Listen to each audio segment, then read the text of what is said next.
nuestra universidad, la Universidad Nacional de Entre Ríos. Actualmente se desempeña como secretario de investigación de esta misma facultad y es economista de la Unión Industrial de Entre Ríos, la UIER. Junto a Gabriel, en este módulo 3, va a estar Fernando Gallo, que es licenciado en Ciencia Política, egresado de la Facultad de Trabajo Social de nuestra universidad. Fernando ha ejercido el rol docente y el rol de tallerista en distintas, instituciones educativas, y en diferentes niveles. Además, actualmente se desempeña como coordinador del área de la juventud de la Municipalidad de Diamante y tiene experiencia en distintos proyectos e instancias de investigación vinculadas con temas relacionados con las políticas públicas y el campo de estudio de la ciencia política, en particular en cuestiones vinculadas con gobierno local, gestión administrativa, gestión presupuestaria y otros temas. Así que les estamos dando entonces la bienvenida a Fernando y a Gabriel, que van a estar a cargo de este módulo número 3. Cada martes, como es habitual en este mismo horario, nos vamos a seguir encontrando.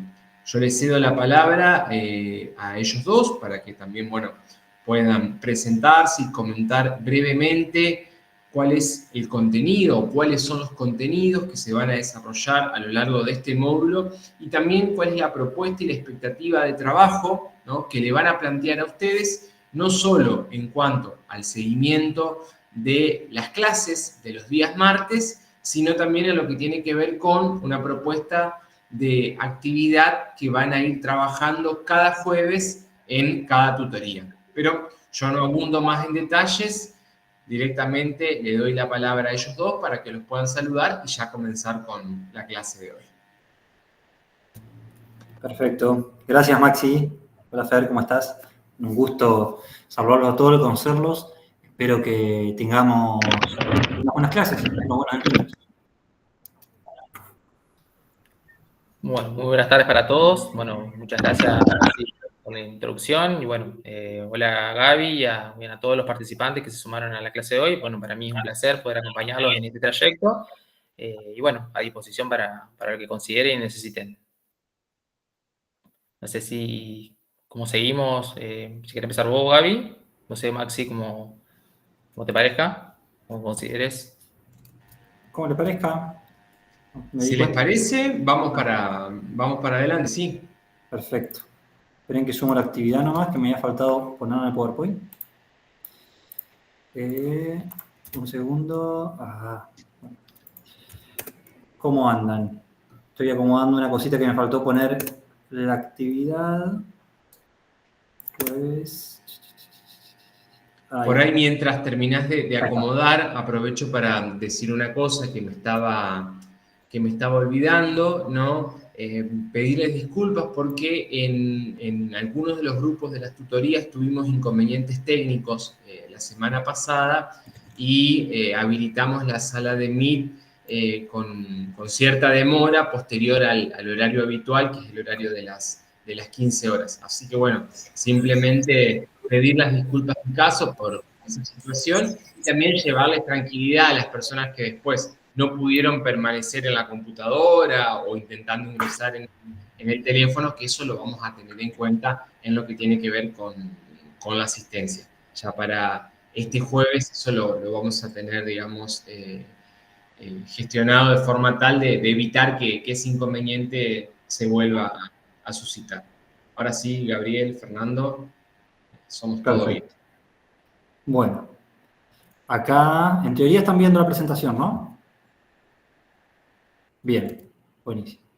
Bueno, antes que todo, muchas gracias Max y Ludmila por la invitación. La verdad que es un gustazo poder acompañarlos en este módulo de la diplomatura. Por más que por ahí estábamos discutiendo de cómo encararla, qué darla, creo que vamos a hacer un lindo módulo por el buen complemento que podemos llegar a hacer. Como decía Maxi, la diplomatura vamos a estar dando en conjunto, este módulo de la diplomatura, Gobierno y Gestión Administrativa Local, vamos a estar encarándolo en conjunto con Fernando. Así que cualquier cosa, ahí están nuestros correos de contacto a disposición para cualquier necesidad. Así igual que ustedes tienen mucho vínculo entre ustedes, con los tutores, tienen varios encuentros, así que hay una dinámica bastante sostenida, pero por cualquier duda que quede o cualquier otro tema relacionado con lo que vemos acá, siempre a disposición para seguir viendo estos temas. ¿Qué vamos a ver en este módulo? ¿Qué es la idea que tratemos de abarcar? Si bien, si uno ve los contenidos mínimos que están planteados en el módulo, nosotros los desviamos un poquito para darle una mirada un poquito más de mediano plazo y desarrollo y no verlo tanto desde una perspectiva más bien administrativa. Originalmente me parece a mí que hay un poco más de peso en miradas de cómo funciona un gobierno local y que lo que propusimos fue, mira, vamos a dar eso también, pero vamos a también desarrollar las últimas partes del módulo un poco más, engrosar un poco esas partes, para poner una mirada sobre, en primer lugar, una pequeña conceptualización sobre qué entendemos por desarrollo local, desarrollo territorial, que son conceptos que, lo que vamos a empezar a ver hoy, que son muy interesantes porque destacan el rol que tienen los territorios y las localidades en las posibilidades de generar un proceso de desarrollo. Y eso es algo que cambia un poco el foco desde las políticas y desde las posibilidades de dónde tienen que encararse ciertas cosas, ¿no? Entonces, un poco con esa discusión, también la idea era mirar un poco qué es lo que pasa en Entre Ríos, ¿sí? Y ahí es donde vamos a hacer un repaso sobre lo que podríamos llamar los sistemas productivos, las cadenas productivas, la estructura económica y productiva de la provincia, en miras de poder ver las distintas comunas, localidades, municipios, departamentos, qué tipos de encadenamientos y actividades económicas y productivas se encuentran fuertes en esa región, cuáles están en otras regiones cerca que por ahí no están ahí, y que eso nos sirva acá a nosotros como disparador para pensar también las actividades propias de la provincia de Entre Ríos. Sé que hay gente por ahí que no es específicamente de Entre Ríos, pero ahí tomamos un corte disciplinar que es, trabajemos la mirada más aplicada solo en Entre Ríos, porque si no se va a hacer algo difícilmente abarcable, ¿no? Y a partir de ahí ir a trabajar hacia las miradas que en alguna medida podríamos pensar operativas, políticas, de propuestas, que va a ser, por un lado, un repaso de casos de desarrollo local, de casos de estudio que han resaltado experiencias interesantes y también herramientas políticas que están orientadas hacia la consolidación de esos procesos de desarrollo local. Y por último, también vamos a repasar estructuras administrativas, jurisdiccionales, los fierros, por decirlo así, que implica hacer una política de desarrollo local, al fin y al cabo. Es decir, cómo podemos pensar una política en los términos de un gobierno, una estructura de gobierno, de los actores que están localizados en mi región, en mi ciudad, cosa de que eso me invite a mí no solamente a diseñar algo en abstracto, sino también en pensarlo en los condicionantes de posibilidades que me brinda mi propia región, ¿no? Y pensar, bueno, ¿con quién puedo hacer esto, por ejemplo? ¿Quién podría ser un actor importante? ¿Es en el Estado? ¿Es en el municipio? ¿Es en el sector privado? ¿Es en conjunto? Bueno, un poco como a modo de esos disparadores y pensar cómo eso se vincula o se inserta, por decirlo de alguna forma, específicamente en nuestra mirada. Entonces, eso que agregué, pues está feo porque lo acabo de dejar, lo habíamos armado, pero no lo había agregado acá en la presentación para hacer una propuesta. La idea es que de los encuentros que tengamos podamos identificar 3 actividades de avance y una actividad final a modo de avance en nuestro proyecto. ¿Qué son estas actividades? Una actividad pensada para el jueves que viene, para este jueves, en la cual se trate de identificar sectores productivos, sectores económicos o sectores específicos de la zona de influencia donde se encuentra cada uno de ustedes que piensan que pueden ser un motor para el desarrollo, ¿sí? Es decir, que piensen que puede ser un sector que puede crecer y tomar mano de obra, que puede atraer o generar riqueza en la localidad y generar un círculo virtuoso vinculado con la conceptualización de lo que hoy vamos a ver como desarrollo local. Entonces, la idea es, como modo de preguntas disparadoras, es, bueno, ¿cuáles son esos posibles sectores o el sector que uno podría elegir? qué relevancia tiene, cómo se lo piensa, pensar, bueno, qué implica para la zona donde yo estoy esa actividad económica, ya está o no está, pero podría estar, podría ser otra respuesta, qué actores podrían estar o podrían estar y podrían impulsar, actores que lo estén produciendo o actores que podrían acompañar, impulsar. Bueno, una actividad para este jueves que implique un poco toda esa discusión. Que ustedes puedan identificar sectores de su zona, actores y relevancia, importancia que tenga esa actividad. Para el próximo jueves, posterior a la clase el próximo martes, o sea, hoy tenemos clase, jueves tienen encuentro con los tutores con esa actividad, el otro martes vuelven a tener un poco de clase conmigo, y para el otro jueves, pensar qué políticas se podría pensar para esos sectores. ¿Sí? Por más que sea algo enunciativo, algo muy cortito, no implica que sea todo un diseño de política en profundidad. Ahí Emanuel pregunta si se escucha bien. Si hay alguien más con problema de audio, por favor dígame, para ver si soy yo o es él. No, se escucha bien. Bien, perfecto. Sigo entonces. Jueves 19, entonces, bueno, pensar alguna política para ese sector, ¿sí? Esas políticas para esos sectores lo que podrían llegar a ser es lo que ustedes les parezca relevante, ¿sí? Que pueden ser identificar los problemas que tenga el sector y si esas políticas van a implicar solucionar ese problema o no hay un sector y es necesario atraer inversiones o atraer capacidades para la localidad, formar capacidades nuevas, ¿no? Pensar qué políticas se podrían hacer para generar o potenciar ese sector en particular, ¿sí? Y qué actores podrían desarrollar esa política, quién podrían ser los protagonistas de llevar adelante esa iniciativa.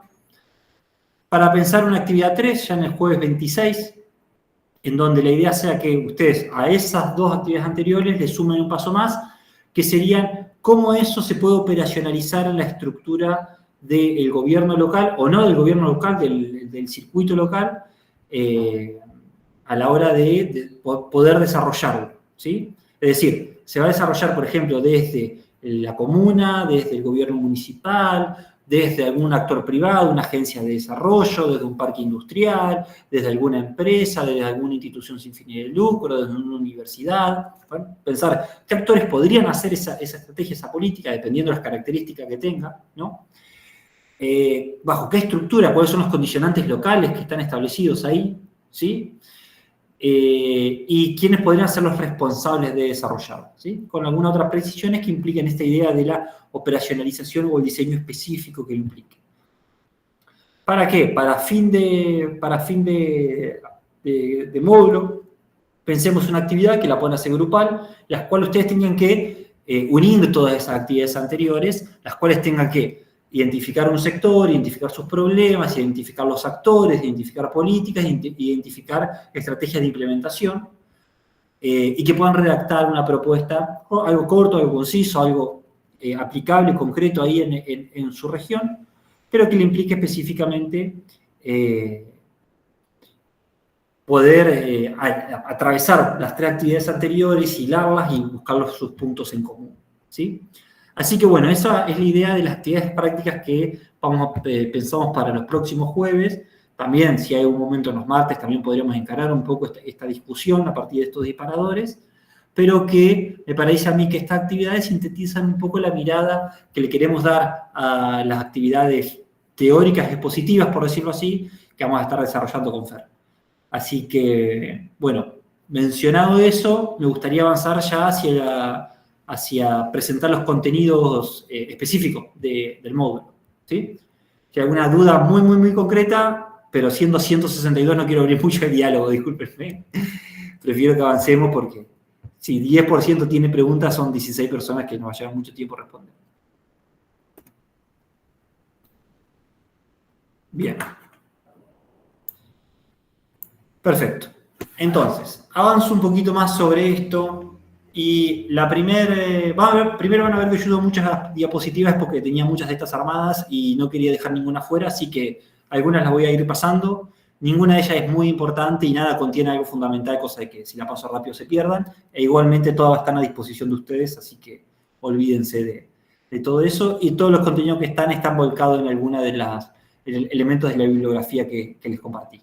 Así que también despreocúpense si por ahí pasa una diapositiva media rápida, es porque no están no están del todo pensadas para que sean aprovechadas al máximo, sino que pueden tener contenidos por ahí que están un poco complementarios a lo que podemos llegar a desarrollar. Mi idea para arrancar ahora el módulo es tratar de llegar a una mirada de desarrollo local, ¿sí? La mirada de desarrollo local lo que trae como eje fundamental es retomar una discusión que vamos a llamar la discusión sobre el desarrollo o el desarrollo económico o el desarrollo socioeconómico. Y ahí nos viene una discusión que es qué se entiende por la palabra desarrollo, ¿sí? Por ahí nosotros tenemos muy naturalizado ese concepto, el concepto de desarrollo, pero no, a ver, por ahí es un momento que es necesario retomar las discusiones respecto de qué se entiende por desarrollo. Sobre todo porque está asociado también a condiciones de vida, básicamente, ¿no? Es decir, hay países desarrollados, hay países subdesarrollados, hay países en vías de desarrollo, ¿no? Entonces, lo ponemos como un adjetivo que muchas veces lo vinculamos con características poblacionales, características con el nivel de vida, características con el crecimiento económico, características con otras cosas que no son economía. En esos términos es interesante, bueno, desandar un poquito qué es el desarrollo y cómo se lo fue pensando de distintas perspectivas y por qué retomamos el concepto de desarrollo local a la hora de estar pensando estos contenidos, ¿sí?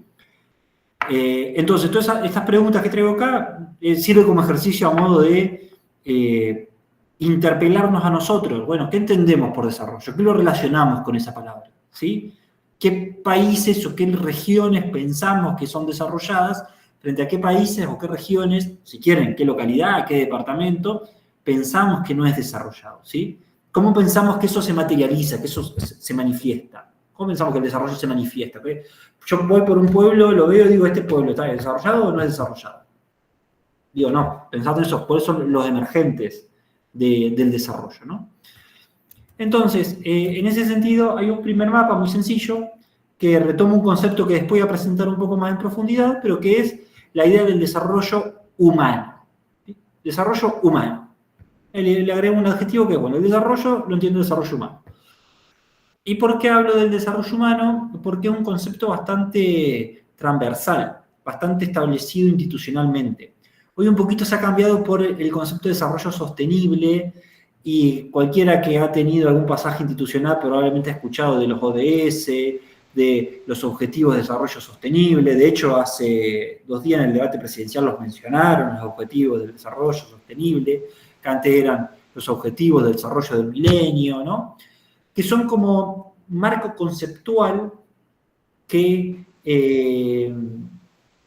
un marco conceptual institucional, es decir, una institución en particular, en este caso a partir de la ONU, de la Organización de las Naciones Unidas, que retoma el concepto de desarrollo y le pone ciertas características, ¿sí? Y a partir de ahí, de ese indicador, que es el índice de desarrollo humano que retoma la ONU, se hace un ranking de países más desarrollados humanamente y menos desarrollados humanamente, y ese ranking un poco es como se está coloreado ese mapa.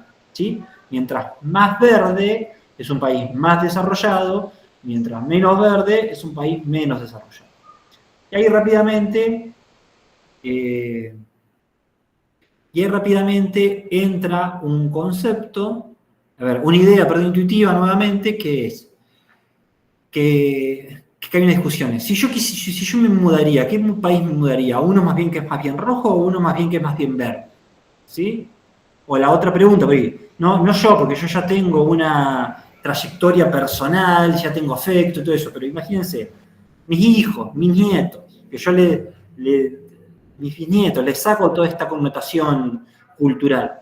¿Dónde me gustaría que nazca en un país rojo o verde? Por ponerlo así, ¿no?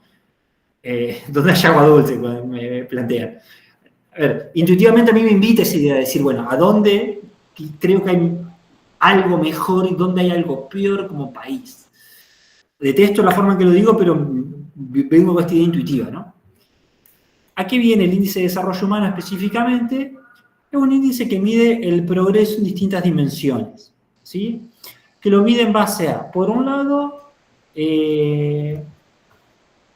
permítanme, ahí está, me he olvidado que esto era lo divertido de dar clases virtuales, que era que puedo dibujar. mide el progreso medido en 3 dimensiones, ¿sí? ¿Cuáles son esas dimensiones?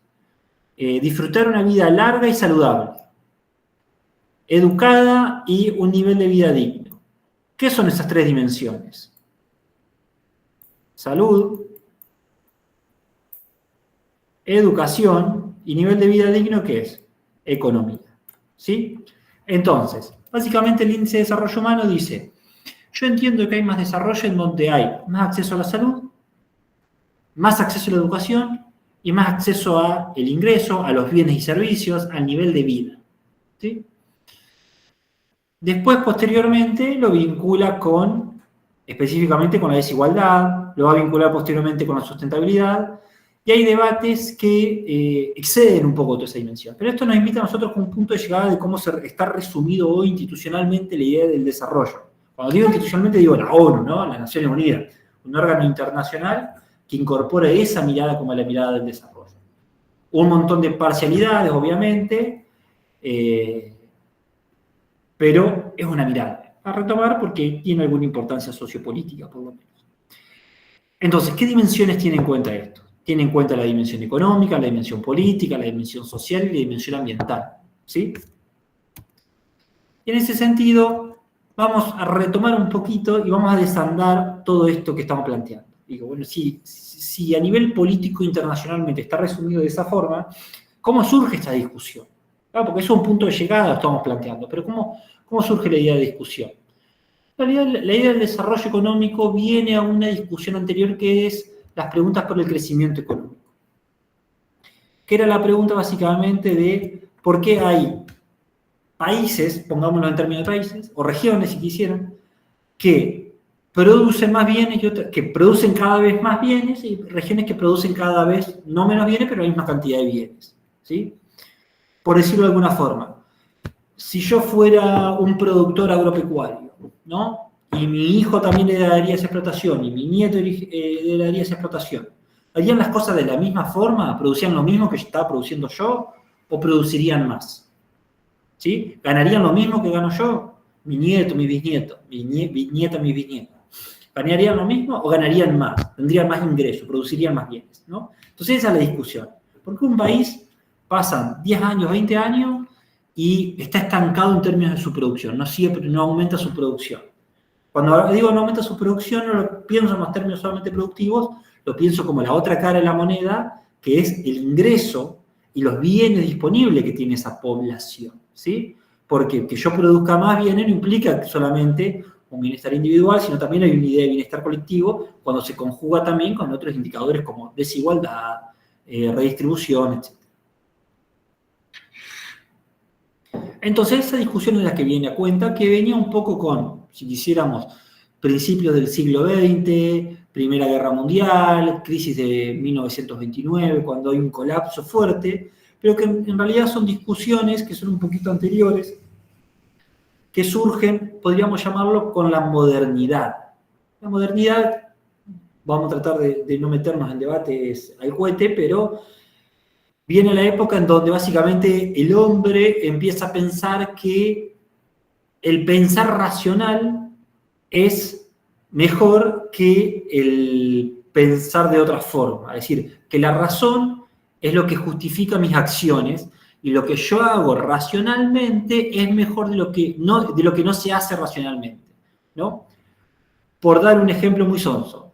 Si yo me quiebro, si yo me enfermo, ¿a dónde voy? ¿A un médico que va a estar aplicando conocimiento que está pensado racionalmente y que está comprobado científicamente? ¿O me voy a un curandero, o me voy a una bruja, o me voy a alguien que aplica otro tipo de conocimiento más bien racional? O me voy a la iglesia y le pido al cura que me sane, ¿no? Yo puedo hacer todas, no critico una frente a otra, pero yo personalmente, si está en juego mi pierna o está en juego mi salud, prefiero ir al médico y capaz que complemento con otras cosas también, que puede trabajar en otras dimensiones. Pero hay una parte en donde la sociedad en su conjunto dice que esta es la institución mediante la cual va a estar atendiendo esto que es la razón, ¿no? Quedémonos con esa idea de modernidad, donde el hombre entiende que la razón es el motor para hacer las cosas. Entonces, la razón es el mejor método para hacer actividades productivas y económicas. Y es en donde empieza a aparecer la discusión de las sociedades que se van modernizando. ¿Y qué son sociedades que se van modernizando? Que van asumiendo valores de esta idea de la modernidad, que es básicamente asumir la idea de razón frente a la idea de tradición, ¿no? Y como motor del cambio en la sociedad. Entonces, pensémoslo de esta forma. Si yo soy productor agropecuario, o yo soy productor agropecuario, ¿no? Por decir un ejemplo muy sonso. ¿Yo voy a hacer las cosas como mi viejo y mi abuelo lo hacían, o voy a hacer las cosas con las nuevas tecnologías que hay que no estaban disponibles en ese momento? ¿No? ¿A qué le pongo peso? No, porque mi abuelo y mi viejo y mi bisabuelo araban con arado a mano, yo hago lo mismo, pero hoy tengo acceso a un bien de capital mejor, con más tecnología, mejores semillas, más fertilizantes, ¿no? Bueno, incorpora esas nuevas tecnologías o esas nuevas miradas, ¿sí? Esa es la idea del desarrollo y la modernización que vamos a tratar de sintetizar. Esta idea del crecimiento y la modernización viene en un contexto, por decirlo muy brevemente, de cuando había que justificar un poco el capitalismo. Digamos, teníamos una sociedad capitalista en la cual el capitalismo es un poquito más frío que el que tenemos hoy en el sentido de jornadas laborales de 12 horas todos los días, que los gurises para que vienen a la escuela vayan a laburar a la fábrica y vayan a la mina a sacar carbón, ¿sí? Ese tipo de capitalismo. Hay una necesidad en el contexto donde surge el comunismo, crecen los países comunistas, se plantean distintos sistemas de organización económica, hay necesidad de decir, el capitalismo lleva a mejores niveles de vida que el comunismo, no solamente a mayores niveles de producción y explotación, ¿no?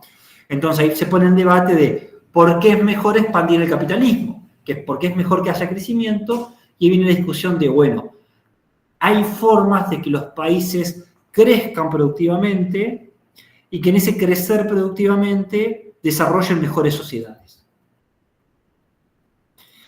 ¿Cómo está planteado eso? Está planteado un poco, el primero que lo plantea es un tipo que se llama W. Rostow, con las etapas de crecimiento económico, que básicamente dicen, todos los países pueden crecer, y hay 5 etapas por las cuales van a pasar, no es de mucha importancia, son estas las etapas, para que pasen de sociedades tradicionales a sociedades de alto consumo o de alto nivel de producción industrial de alto consumo de masas, que básicamente lo que plantea es dejar atrás los valores de la sociedad, de las formas de producción tradicionales, para darle paso a esta idea de los conceptos de la modernización.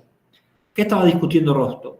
Estaba discutiendo, parezcamos más a los países que hacia 1950 tenían estructuras productivas económicas modernas, frente a países con bajo nivel de incorporación de la modernidad o de la modernización, en el sentido de esos valores, ¿sí?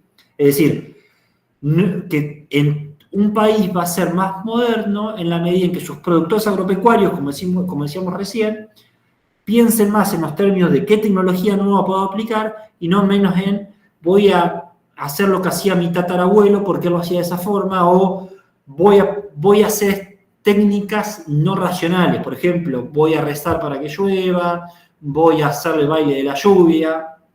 ¿Se entiende el ejemplo, no? Trato de, porque suena medio denigrante las cosas que digo, sí, pero es para tensar un poco todo lo que estamos planteando, ¿no? Para poner un poco en tensión todo lo que estamos planteando, ¿no? Es decir, los conocimientos tradicionales frente a las nuevas tecnologías, las nuevas formas de pensar las cosas. Esa es la discusión que está dentro de esta idea de la modernidad y del crecimiento. Entonces, Rostow planteaba, todos los países son independientes, pueden crecer todos en forma lineal. No me interesa mucho más que eso, el esquema más o menos que plantea Rostow. Y esta es la idea de la modernización, en los términos no solamente tan económicos, pero en los términos de las sociedades. Dice, bueno, no solamente las empresas o los productores son los que se modernizan, son las sociedades las que se modernizan. Y en esa modernización, es decir, la incorporación de los valores modernos, empiezan a aparecer emergentes políticos y sociales. ¿Qué quiere decir esto? Un nuevo Estado, más racional. Yo vi que alguien en los comentarios, me aparecen 10 comentarios a la vez, así que leo alguno al azar, pero alguien decía la burocracia de Max Weber, exactamente a eso hace referencia. Un Estado con valores modernos, más pensado que estados que funcionan racionalmente, ¿no? Es decir, Nosotros ahora el 22 de octubre vamos a ir a una elección que es una elección democrática en forma de una metodología que es representativa de la voluntad de todas las personas, ¿sí? Y entonces la persona que tenga el ejercicio de la presidencia, su sustento va a estar, y el monopolio de la violencia y un montón de otras cosas, y diseños políticos, etcétera, va a estar sustentado en un sistema racional de la elección popular. Pero no es que vino, que dice, yo soy el presidente porque vino una virgen o vino una deidad y me dijo a mí que yo era, ¿no? Que esa sería una estrategia no racional de tomar el poder y de aplicar el poder, ¿sí? Entonces,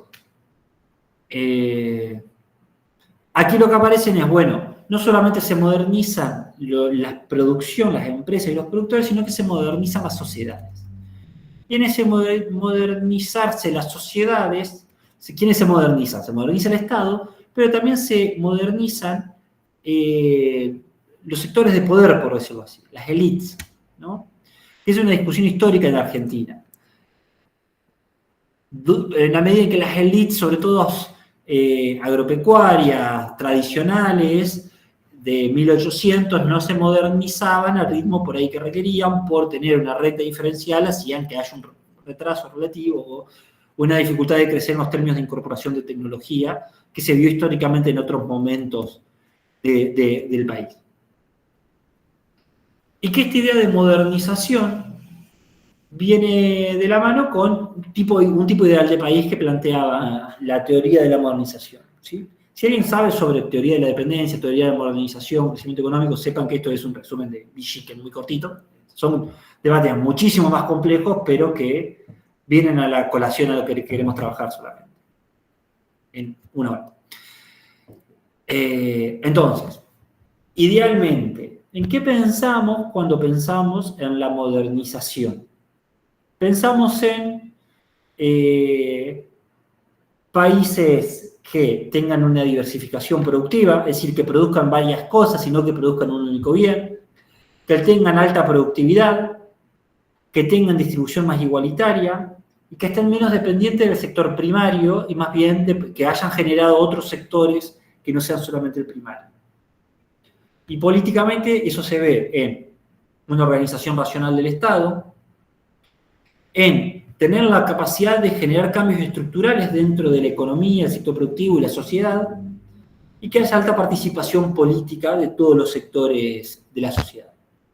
Entonces, ahí nos da una idea de, bueno, ¿qué entiendo por un país desarrollado? Carlos pregunta, ¿qué entiende por una distribución más igualitaria? Que haya menos concentración económica del ingreso, y que haya los circuitos económicos para que el ingreso de una población se distribuya equitativamente. Ese circuito puede ser a través del mismo circuito económico o a través de políticas redistributivas. Entonces, acá nos da una idea de qué entiende la teoría de la modernización, la primera teoría más esquematizada del desarrollo, como un país desarrollado. Pero recordemos que lo estamos planteando siempre en los términos de que un país se desarrolla o no se desarrolla. Vuelvo un segundo para atrás. Porque a la vez, fíjense, ¿por qué no se desarrollaría un país? Porque se resiste a cambiar.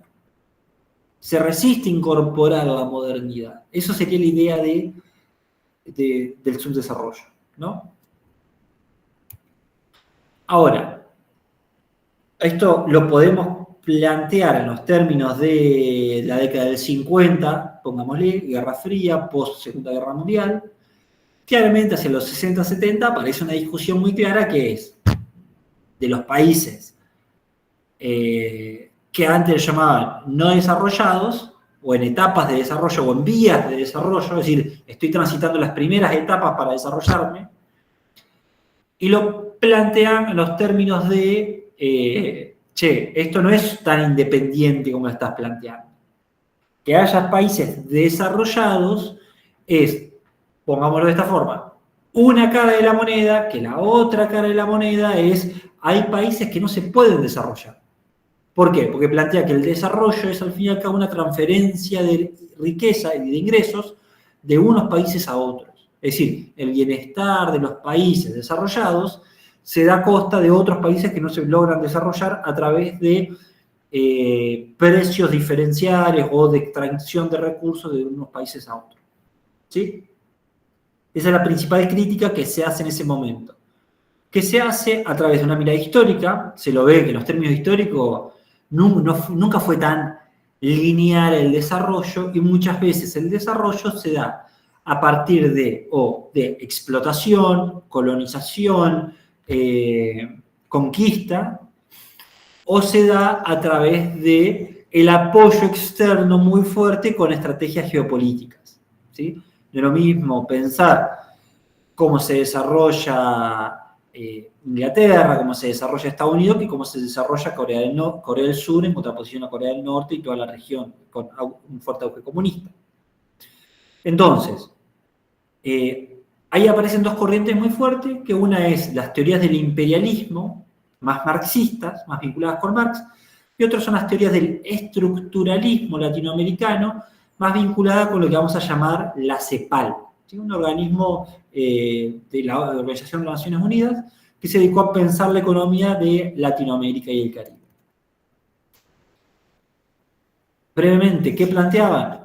Planteaban que el subdesarrollo no es una instancia que se transita, que se sale directamente, sino que es una instancia en la cual sobrevive conjuntamente con la modernización o el desarrollo de otros países. Entonces, hay algo muy importante que es la relación entre las clases sociales y la injusta división del trabajo internacional, sobre todo. ¿Sí? Entonces, ahí ¿qué está entrando? ¿Qué se está discutiendo ahí? ¿Por qué Argentina produce trigo e Inglaterra produce manufacturas?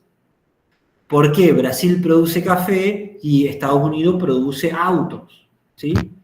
¿Qué dice? El que produce autos está más expuesto a tecnología, a mayores precios relativos, a mayor ingreso, frente al que produce café.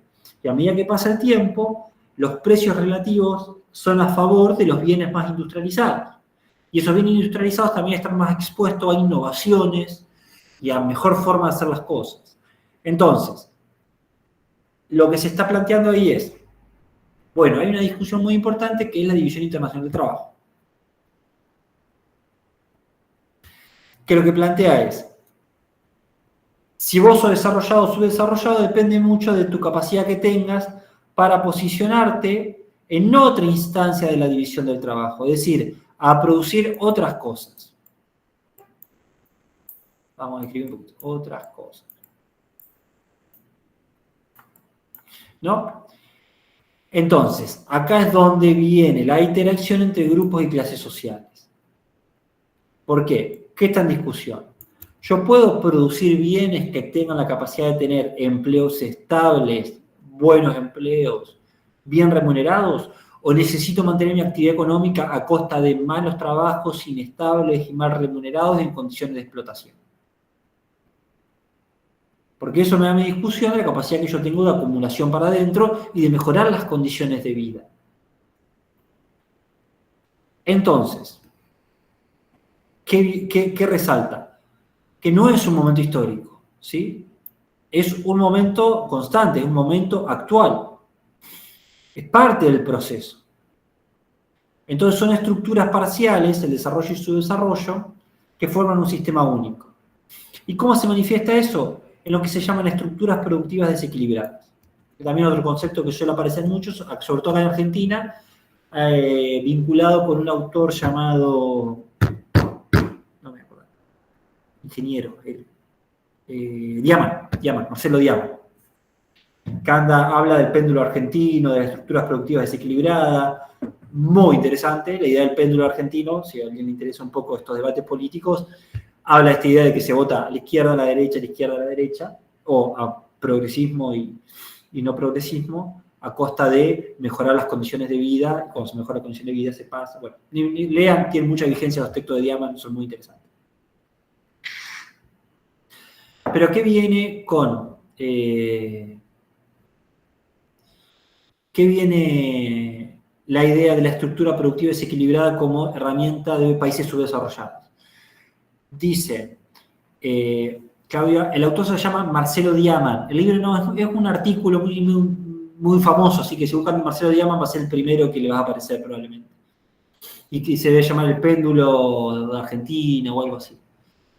La idea de estructura productiva desequilibrada viene la idea de, en los países subdesarrollados suelen convivir sectores económicos muy productivos y sectores económicos de muy baja productividad. ¿Qué quiere decir esto?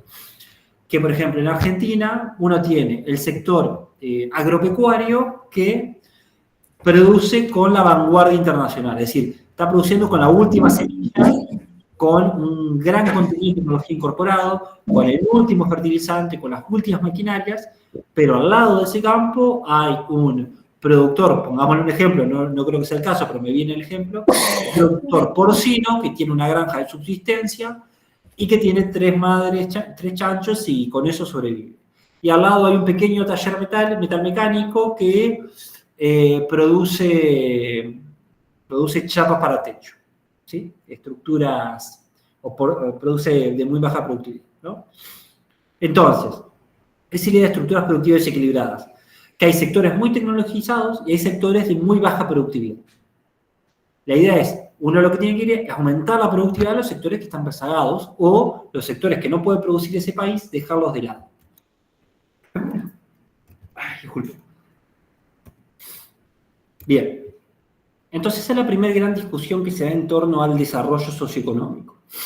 Aparece ahí una tercera discusión que va a ser la incorporación de la dimensión ambiental. ¿Por qué? Porque todo esto lo que está en discusión es, produzcamos más, hagamos más industria, que todo está ok. Metámosle que si hay más industria, todo va a ser espectacular. Y acá lo que aparece es la discusión hacia la década del 70, que dice, todo bien, pero si seguimos produciendo cada vez más, el crecimiento de la demanda de recursos naturales, no renovables, y la capacidad que tiene el planeta de procesar la contaminación es limitada y no puede seguir el mismo ritmo de cómo se viene aumentando la producción. Entonces es necesario repensar que el desarrollo de los países, de las regiones, tienen que entrar en coherencia con las posibilidades del medio ambiente. ¿Y aquí qué está incorporando implícitamente? Ahí está incorporando muchas perspectivas. Una es la perspectiva temporal. Es decir, esto tiene que ser sustentable. Lo que produzca hoy yo tengo que producirlo a costa de que mañana no se pueda producir. ¿Qué quiere decir eso? Si yo hago monocultivo, erosiono el suelo y dentro de 10 años no lo voy a poder usar más. Entonces, hagamos un sistema que produzca un poco menos hoy, pero que en el largo plazo me permita mantener la capacidad productiva. ¿Sí? O utilizo estrategias de producción que no me requieran, por ejemplo, tanto intensidad de extracción de recursos naturales.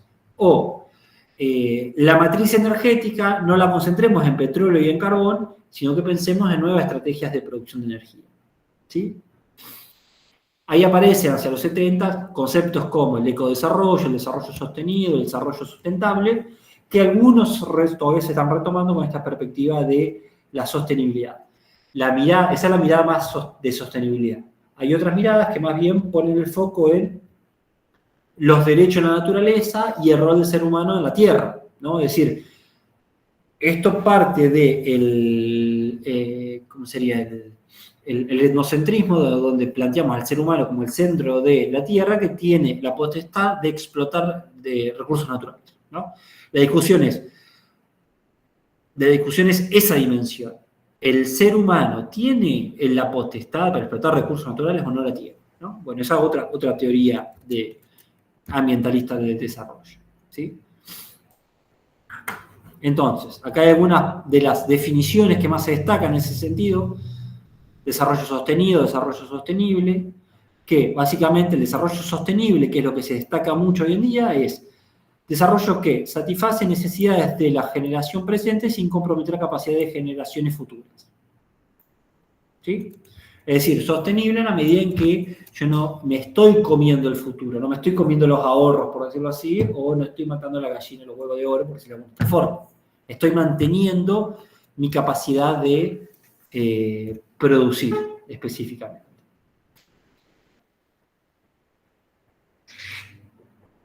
¿Y qué pone en tensión esto? Pone en tensión, por un lado, las formas productivas y por otro lado, los modos de consumo, los hábitos de consumo. ¿Qué quiere decir eso? Que yo puedo discutir el desarrollo entonces desde, el desarrollo no es solamente aumentar la producción, sino revisar cómo estoy produciendo, cuáles son las tecnologías. La tecnología no siempre implica mayor explotación y mayor utilización de recursos, sino también mejor, más eficiente y más amigable con el medio ambiente. Y por otro lado, la discusión de, el desarrollo puede venir también de la mano de bajar los niveles de consumo. Bajo la pregunta de, si el desarrollo es alcanzar los máximos niveles de bienestar económico que están planteados en el planeta, pongámosle Estados Unidos, Alemania, Japón, si todos consumiéramos de esa forma, ¿qué el mundo se lo podría bancar? ¿Podría absorber que los 7.000, 8.000, 9.000, ya no me acuerdo cuántas personas somos en el mundo? Personas que viven, 8.000 millones de personas que viven en el mundo, consumiéramos como consume un estadounidense promedio, ¿se lo bancaría o no se lo bancaría? ¿Sí? Con los actuales niveles de producción. Entonces ahí entran en tensión muchos debates, que son, ¿cuál es el problema? ¿Los hábitos de consumo? ¿La modo de producción? ¿O la desigualdad? Y ahí es donde resalta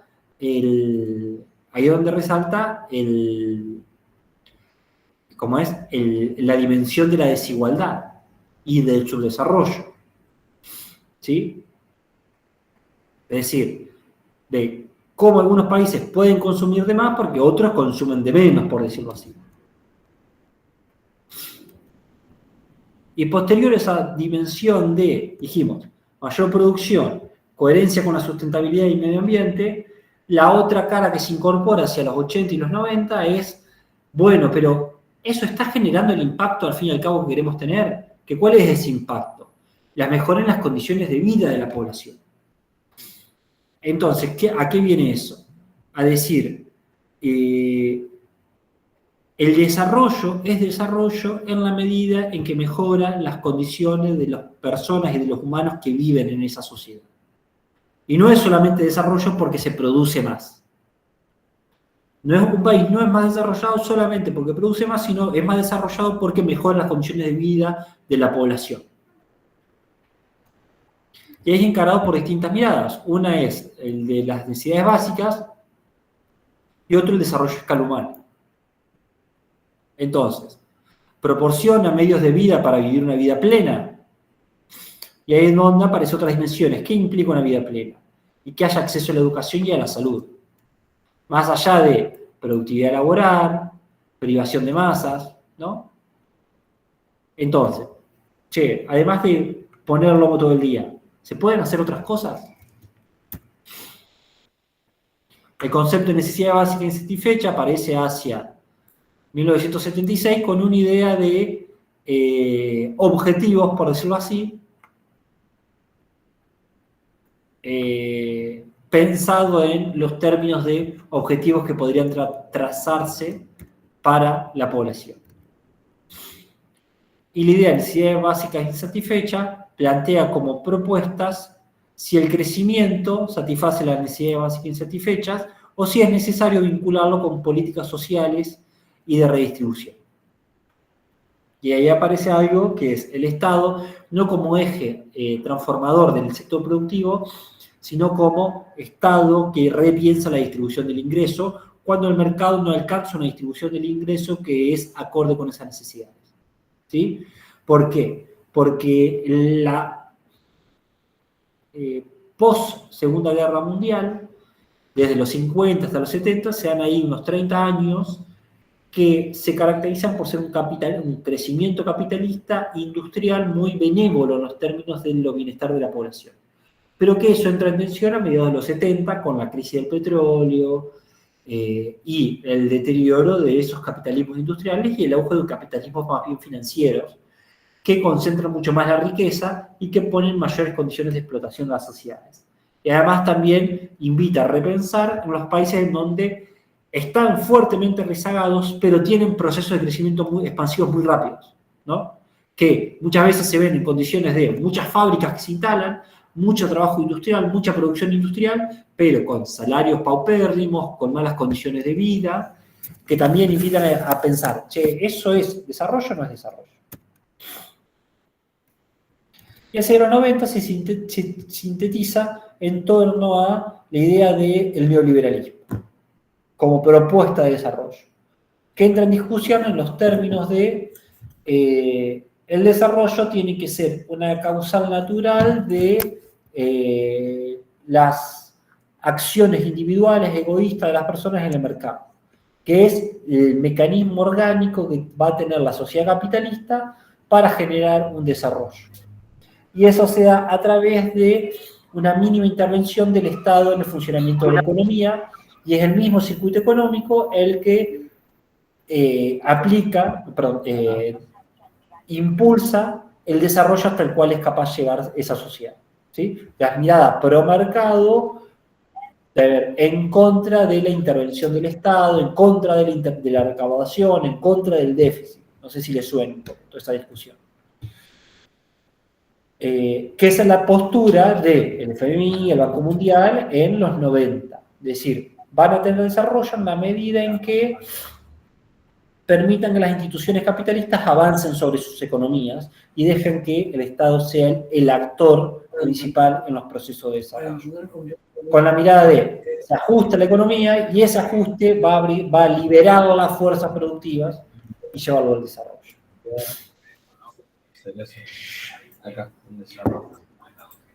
Y en medio de esa mirada surge otra mirada que es la idea de desarrollo, que capaz que han escuchado nombrar a una persona llamada Amartya Sen, que es tuvo mucho renombre hace unos años, que viene a plantear el desarrollo como desarrollo de capacidades. Es decir, ya no es el desarrollo no es la disposición de bienes, la disponibilidad de bienes, la disponibilidad de recursos, sino que el desarrollo, una sociedad es desarrollada en la medida en que le brinda las posibilidades a la sociedad de tener mayor capacidad para hacer lo que ellos quieren hacer, ¿sí? Entonces lo vincula con la idea de libertad, que es algo que tampoco había aparecido mucho hasta ese momento. Entonces brinda una sociedad más desarrollada en la medida en que esos individuos son más libres y tienen las posibilidades para ejercer esa libertad, para hacer lo que quieran hacer. Si se quieren capacitarse en tal cosa, quieren producir tal cosa, quieren dedicarse a tal otra, que esté esas posibilidades de la libertad. Por eso se habla de la libertad como medio, pero la libertad como fin. Es decir, ir a una sociedad libre, pero llegar a esa libertad a través de la libertad. Y ahí retomamos la idea del desarrollo humano que plantea la ONU, que es lo que planteamos al principio. Y por último, antes del desarrollo local, la idea del enfoque territorial. ¿Por qué? Hasta este momento llegamos hablando de desarrollo sin plantear las características propias de los territorios. Es decir, para estas teorías es lo mismo, por decirlo así, no están así, pero es lo mismo el desarrollo en La Quiaca que en Ushuaia. Es lo mismo el desarrollo en Bahía Blanca que en Lima, Perú. Lo mismo el desarrollo en Salvador de Bahía que en Alemania, ¿no? Lo mismo el desarrollo en Cuba que en Japón. Y uno rápidamente se pregunta ahí, son todas sociedades muy distintas. Son distintos sus territorios, sus suelos, son distintas sus personas que viven ahí, sus valores, sus hábitos, sus creencias. Y si bien la modernidad venía con esa mirada homogeneizadora de las estructuras sociales, es decir, planteaba que todas las estructuras sociales debían parecerse un poquito entre ellas, empiezan a aparecer corrientes como el enfoque territorial, que empieza a poner el foco en lo local, lo territorial, lo presencial, que dice, el desarrollo tiene que fortalecerse a partir de las capacidades y de las libertades que tienen las comunidades. Las comunidades según las particularidades de esas comunidades, ¿sí? Si esta comunidad es una comunidad tradicional, fuertemente vinculada con la producción de papa, pensémoslo también como estrategia. Digo, hay ciertos valores y ciertas habilidades, ¿sí? Entonces, la idea, a ver, no se queda con la idea del tradicionalismo, decir, che, dejemos acá que si hay un productor de papa andina que lo haga con sus métodos tradicionales.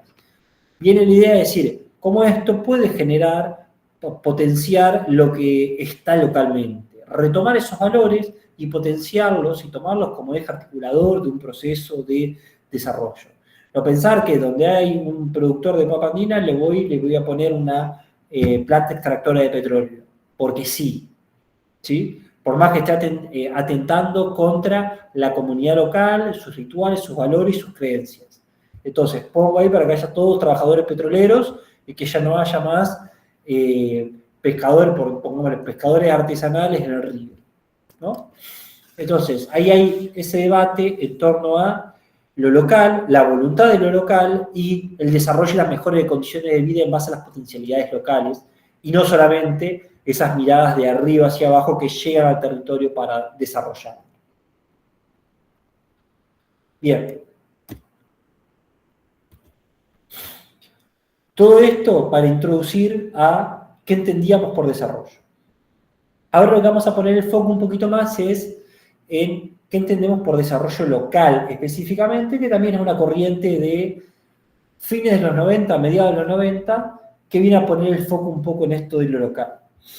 Los que se acuerdan un poco de la década de los 90, tuvo la particularidad de una reforma del Estado, que capaz que se la acuerdan, en la cual hubo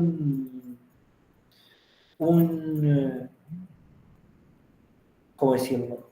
Una tendencia de potenciar los gobiernos locales con la mirada de los gobiernos locales van a ser más eficientes para ciertas cosas, como por ejemplo la salud y la educación. Y ahí es donde estuvo la descentralización de los gastos y los recursos en salud y en educación. Hoy la salud y la educación dependen de los gobiernos provinciales, ¿no? Que es algo de los 90. Había todavía una mirada respecto de fortalecer gobiernos locales en contra de la perspectiva de la fortaleza de los gobiernos nacionales que estaba puesta anteriormente. Permítame un segundo que me tomo un mate. Sí.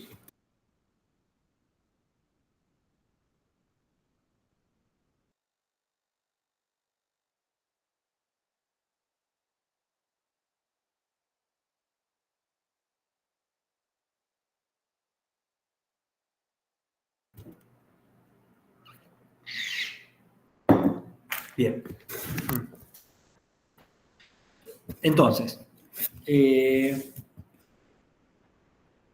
se retoma la idea de desarrollo y dice, bueno, se coincide con esta mirada de desarrollo, hay que potenciar, hay que mejorar las condiciones sociales, pero no alcanza solamente con pensar que tiene que haber estrategias nacionales para potenciar todo un país y que eso se materialice en que una pequeña comuna de la provincia de Entre Ríos se va a ver desarrollada porque el gobierno nacional potenció actividades que están radicadas allí, ¿no? Lo que se encarga es de ver, bueno, qué potencialidades tiene el gobierno local para fortalecer las capacidades que tiene y mejorar las condiciones de vida de la población con los recursos que ya tiene, ¿sí? Entonces, retoma la historia de la localidad, retoma los recursos locales, ¿sí? Entonces, si Entre Ríos produjo vid en su momento y hubo una ley nacional que le prohibió seguir produciendo vid, ¿por qué ahora vamos a ver, podríamos retomar un poco esa perspectiva y retomar la producción de vid, de olivo, de maní, que estuvo presente hace bastante tiempo atrás, ¿no? Entonces, hay una capacidad endógena vinculada con eso. también van a aparecer otro tipo de actividades que están vinculadas con esas actividades tradicionales. Es decir, con esas actividades que históricamente se hicieron en la localidad y que es necesario potenciar, ¿sí? Siempre están los ejemplos de el pequeño mecánico que se pasó de mecánico y como tenía habilidades con las actividades metalmecánicas, hace un pequeño productor de bienes vinculados con los sectores automotrices y entonces empieza a tener producción automotriz y empezar a producir autopartes a partir de obtener un pequeño taller mecánico. O que éramos todos... era una comunidad que vino y que empezó a producir tal cosa y con esas capacidades pudo empezar a crecer a partir de esa misma dinámica, ¿no? Entonces, la idea es pensar cómo en la localidad se pueden incorporar esos valores y las dinámicas que implican eso. Pasarse en los actores que hoy en día son los actores del desarrollo, pero llevarlos con la dinámica de innovación, emprendimiento, financiamiento, capital humano, flexibilidad, que les permite fortalecer y darle dinamismo a muchas de esas actividades y no quedarse solamente en el tradicionalismo. En términos conceptuales, viene la idea de crecimiento y cambio estructural que potencia el desarrollo existente en el territorio a fin de elevar el bienestar de la población. Cuando es endógeno, se resalta la idea de que esté liderado por la comunidad o los actores locales. Es decir, que el destino de la población, o por lo menos las políticas que se toman con la mirada del destino de la población, tienen un fuerte componente de estar determinadas o decididas en los términos de la localidad, es decir, la comunidad local.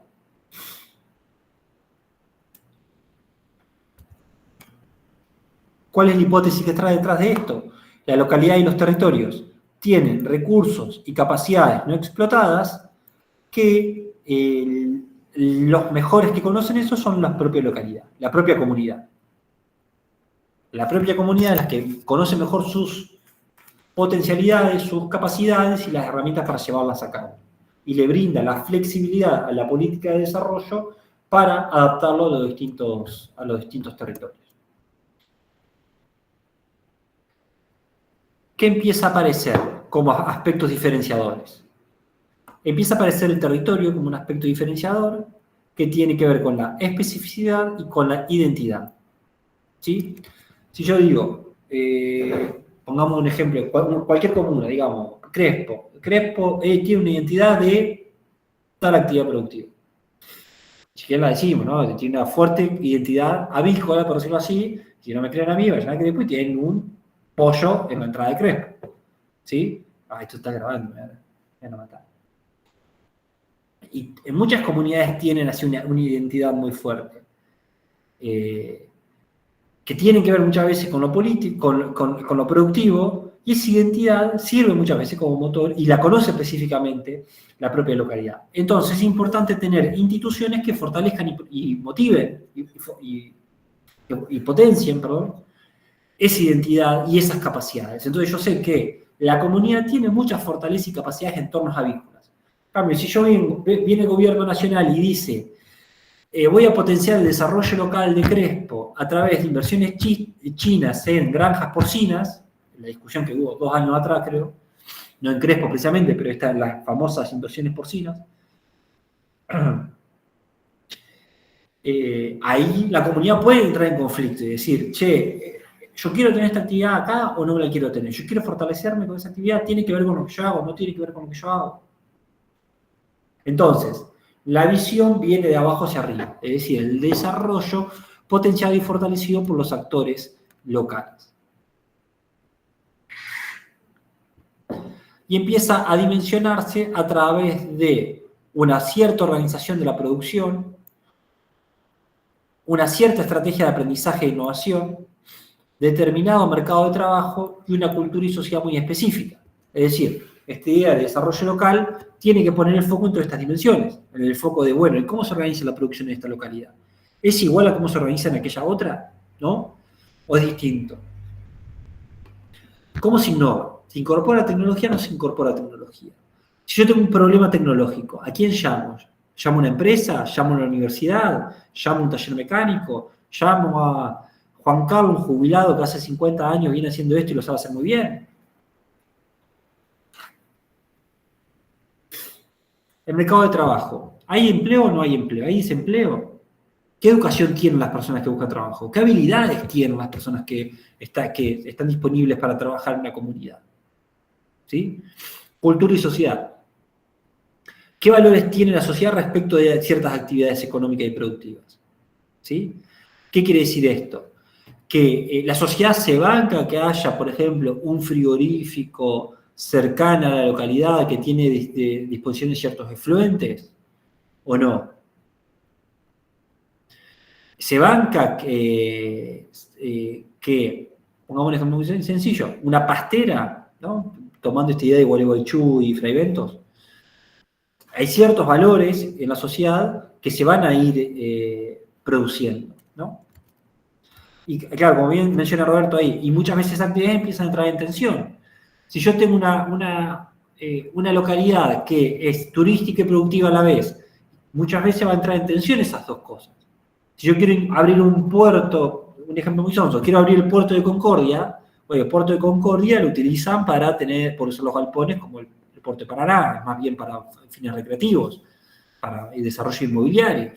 Si uno lo que quiere hacer ahí es meter 20 camiones por día que transportan cereales y contenedores, que está en el medio del circuito social, ¿no? Probablemente eso entre en tensión con la sociedad y con los nuevos valores que va asumiendo en torno a eso. 50 años atrás, el puerto implicaba otra cosa, tenía otro rol el puerto en torno a la configuración de la sociedad. Hoy, ese viejo puerto no. Que sea importante tener un puerto, sí, hay una discusión ahí. Bien. Entonces, ¿qué lógica piensa el desarrollo local? Hay una primera pregunta. ¿El desarrollo local se piensa como un cambio radical o como pequeños pasos? Es decir, yo tengo una mirada de decir, bueno, ahora hago el desarrollo y traigo 5 fábricas grandes, por decirlo alguna soncera, ¿no? Que me van a impulsar todo el desarrollo, o son pequeños pasos. Armo planes de capacitaciones, pequeños financiamientos, genero capital humano, ¿sí? Y a la vez, ¿qué implican esos grandes cambios o esos pequeños pasos?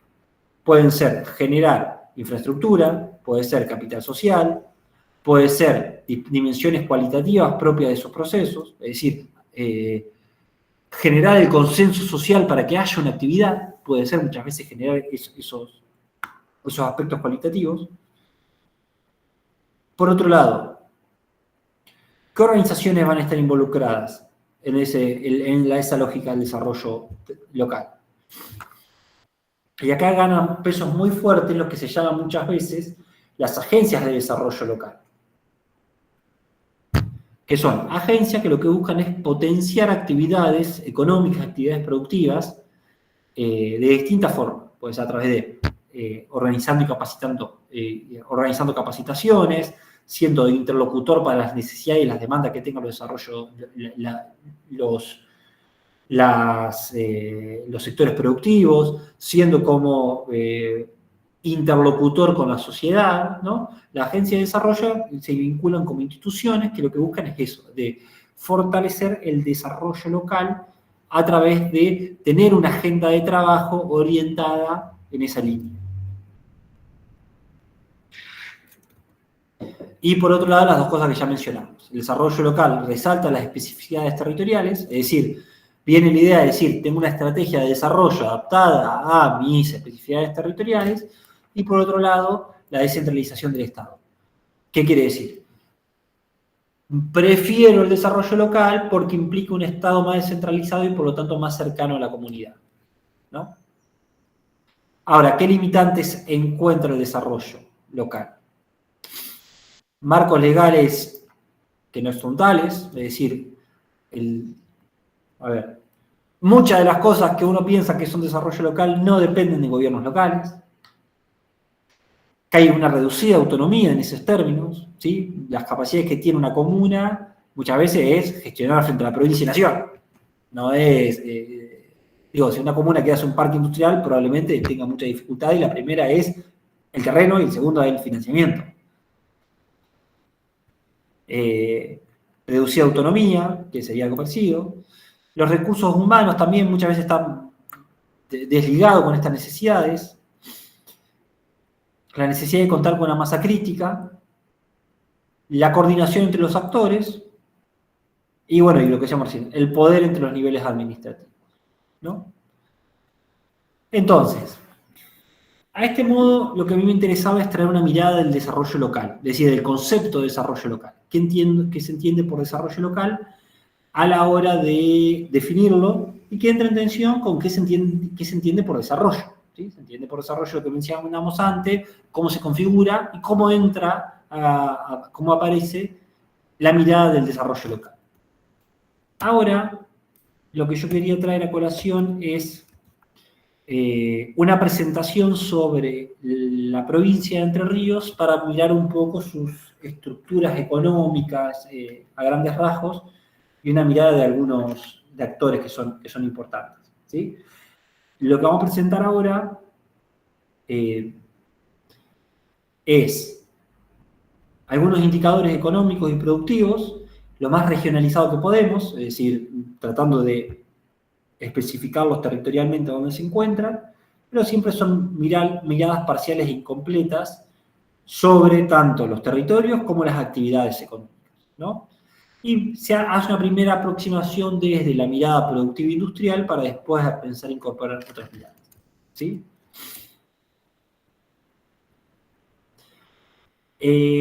La primera interacción que traemos siempre es una mirada de qué implica el sector industrial para la provincia de Entre Ríos, que es un poco alguno de los indicadores que se resaltan en los términos del desarrollo regional. Entre Ríos hoy cuenta con poco más de 30.000 empleos industriales privados registrados, que si uno los mide cada 1.000 habitantes, son casi 21 o 22 empleos industriales cada 1.000 habitantes, que debe ser la sexta provincia más importante en cuanto a cantidad de empleo industrial cada 1.000 habitantes. Y si se observa esa dinámica a lo largo de los años, encuentra que hay un piso en torno al, acá hay un fuerte cambio de pendiente en el 2010, es decir, acá se crecía así, acá se empezó a crecer así, acá se estancó, para acá a recuperar un poco su sendero de crecimiento. Lo que está en discusión es, ¿se va a superar esta barrera de los 30.000 o va a mantenerse esa barrera de los 30.000 en torno a las capacidades de producir un nuevo empleo industrial? Ahora, ¿qué es ese sector industrial de Entre Ríos? Si lo miramos en términos de empleo, la industria, es decir, el procesamiento de insumos, está concentrado, en primer lugar, fuertemente en el procesamiento de carne. Es decir, hay una fuerte actividad de procesamiento de carne que, si uno lo piensa rápidamente, uno primariamente se lo vincula más con el sector bovino, con el frigorífico, pero Entre Ríos claramente lo que está más concentrado es en el empleo industrial de los grandes frigoríficos avícolas, que son poco más del 30% y que debe representar unos 10.000, 11.000 trabajadores industriales actualmente, el conjunto de los 15, 17 frigoríficos avícolas que están radicados en la provincia. Más toda la red de granja avícola que está distribuida en la región, que ya la vamos a ver un poquito más. Si vemos otras actividades industriales de importancia para la provincia, ¿qué empieza a aparecer? La foresta industrial, la preparación de frutas, es decir, lo que es el sector citrícola, panadería, bueno, esto no importa porque son vinculados con las panaderías, básicamente. La molinería, en todo sentido, molinería de trigo, de soja muy poca, pero sí de arroz. Trigo y arroz son la mayor molienda que está presente en Entre Ríos. Y empiezan a aparecer algunos sectores interesantes. Farmacéuticos, productos farmacéuticos. Se producen algunos medicamentos y productos farmacéuticos en Entre Ríos. Hay unas 5, 7 industrias farmacéuticas de relevancia que concentran el 3-4% de esos 30.000 trabajadores industriales. Hay un encadenamiento lácteo muy interesante, que son unos 1.000 trabajadores aproximadamente, que esos 1.000 trabajadores de la industria láctea se vinculan con toda la cadena de tambos que hay en la provincia. Y empiezan a aparecer otros sectores como es el sector metalmecánico, y sectores metalmecánicos, los dos, sectores específicos como muebles y colchones, productos plásticos, etc.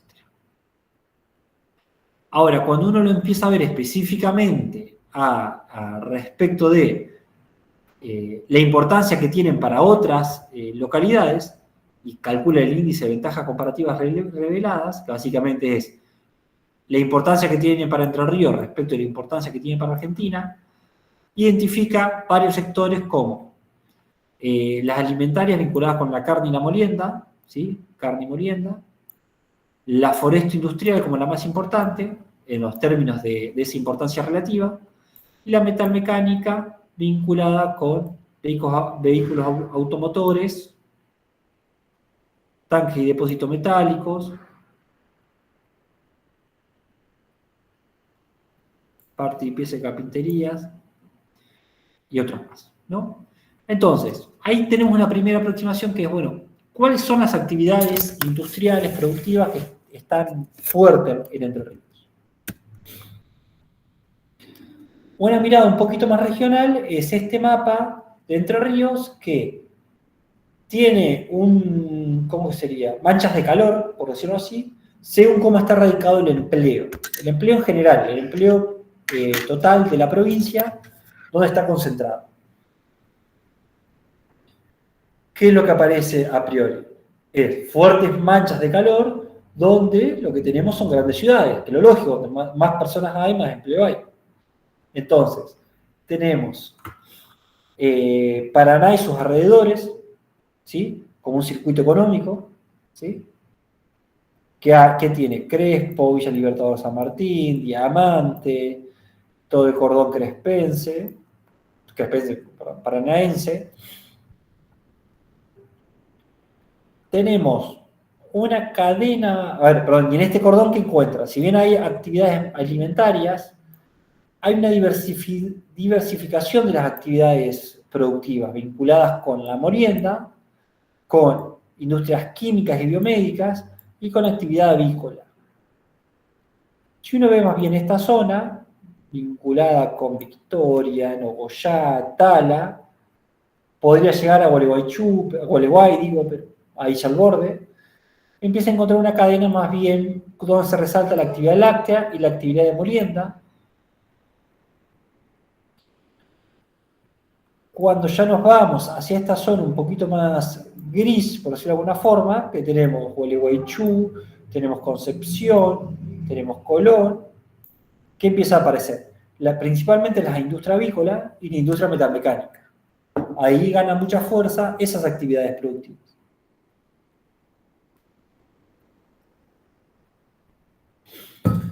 Y si seguimos un poco más al norte, empieza a aparecer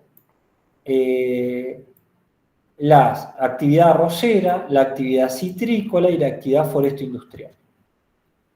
Entonces, y ya cerrando en el cordón norte, la idea de la actividad ganadera como la principal actividad productiva que está reflejada. Falta acá toda la zona centro, que ahora también ya la vamos a incorporar, ¿sí? Esto con las miradas productivas. Hay alguien preguntaba por el turismo.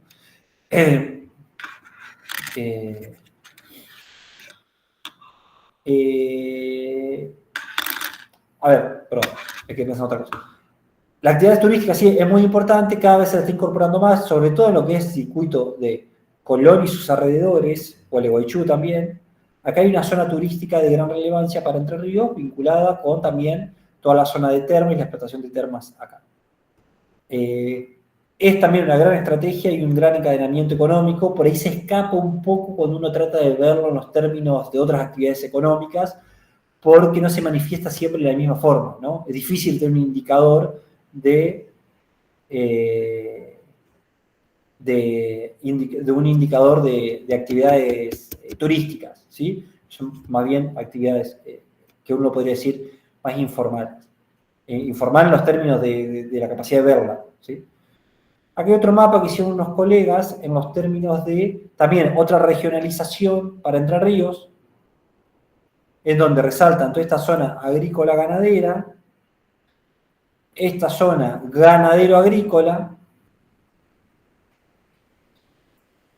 esta zona más bien de ganadero agrícola, pero también muy arrocera, foresto ganadera, citrícola foresto ganadera, y esta zona también ganadera. Entonces, esto también nos permite a nosotros diferenciar un poco cómo está regionalizada Entre Ríos. Para todos los que han tenido la oportunidad de recorrer la provincia y ver distintas zonas, saben que si a vos te tiran acá por la zona de Chajarí y Federación, es muy distinto que si te tiran por la zona de Diamante Crespo, o si te tiran por la zona de Gualeguay, o si te tiran por la zona de La Paz. No te digo que uno lo identifica claramente, pero tenés indicadores muy rápidos para diferenciarlo. ¿Sí? Entonces, en esa diferenciación empieza a aparecer en Entre Ríos que tenemos una regionalización muy distinta. Y acá esta colega también construyeron otros mapas vinculados con regiones biofísicas, demográficas y socioeconómicas, que un poco vinculan qué actividades se realizan y cómo se conforman centros económicos o zonas económicas. ¿Sí? El de la derecha, más bien, diseña zonas económicas con la idea de circuitos económicos homogéneos en donde hay mucha circulación económica dentro de esta zona, por las actividades que hacen, por los lazos comunicantes que se encuentran entre ellos, y además de esos lazos comunicantes por un segundo. Bien. Y además de esos lazos comunicantes por la presencia de circulación de personas que trabajan entre estas distintas localidades, ¿no? Luego está en Villaguay, saben que en Villaguay también trabajan personas que están en los alrededores de Villaguay.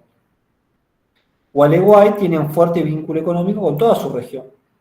Gualeguaychú, Concepción y Colón, Concordia.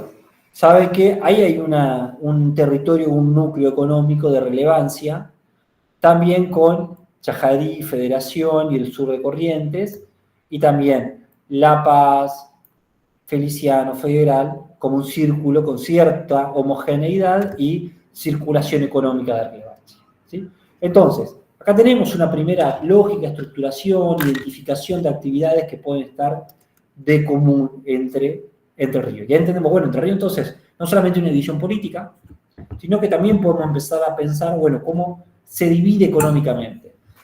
Sé que probablemente cuando uno ve esa región la va a discutir porque sabe que estas descripciones son muy incompletas, ¿no? Faltan muchas actividades, estos trazos son parciales, pero sí son interesantes de plantearlo en los términos de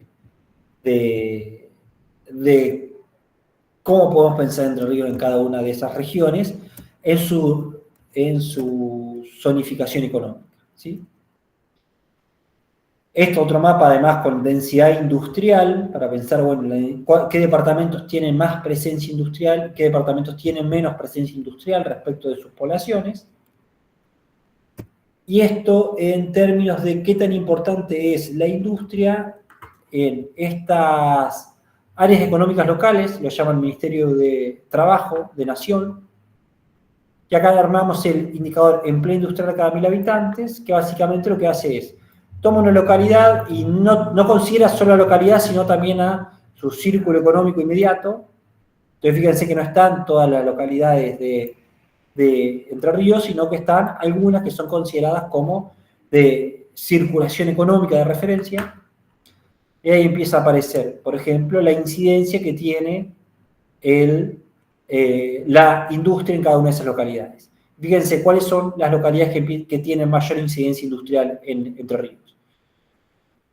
Concepción, Gualeguaychú y Gualeguay son las que se acercan al promedio regional, pero que se alejan muy fuerte a localidades que uno podría identificar que son sumamente industrializadas, como es Armstrong, como es Rafaela, como es Unchales, como es Arroyito, como es Marco Juárez, como es San Francisco, que si alguno ha tenido la oportunidad de conocerlas, entiende que hay localidades que son industria, que respiran industria, que vos tomás un trabajador al azar, lo sacás y tiene un 60-70% de probabilidades de que trabaje en el sector industrial, ¿no? Entonces, eso es muy interesante de pensarlo como Entre Ríos en alguna medida tiene una menor incidencia en la región centro de su industria, y como sus localidades también hay localidades o áreas económicas donde se ve que hay una mayor densidad industrial frente a otras que tienen una menor incidencia de densidad industrial, ¿no? Bien, ¿qué hora tenemos? 58. Lo que nos queda ahora es ver algunas actividades específicas de Entre Ríos, ¿sí? Algunas instituciones, para después pasar un poco a la idea de políticas de desarrollo local.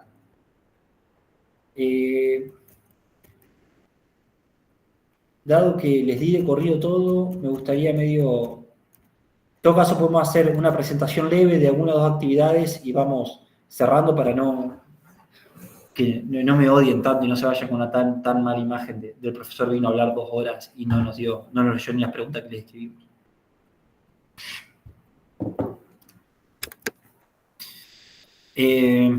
Brevemente, como para que identifiquemos esa idea, tomemos a la actividad más, no más industrial, sino la que sirve como ejemplo para pensar esta idea del desarrollo industrial territorializado en Entre Ríos, que es la cadena avícola. La cadena avícola acá está manifestada en 2 mapas que son interesantes, que es el de la izquierda son las granjas, es decir, ¿dónde están ubicadas las granjas? No sé si conocen las granjas avícolas. Si van por la ruta son esos techitos blancos que por lo general están de a 3, hay 3 galponcitos, uno al lado del otro, con árboles en los costados, que básicamente son granjas avícolas, es decir, galpones donde están pollos para su engorde, que están a lo largo de 30 días, 40 días, y después se van para el frigorífico, ¿no?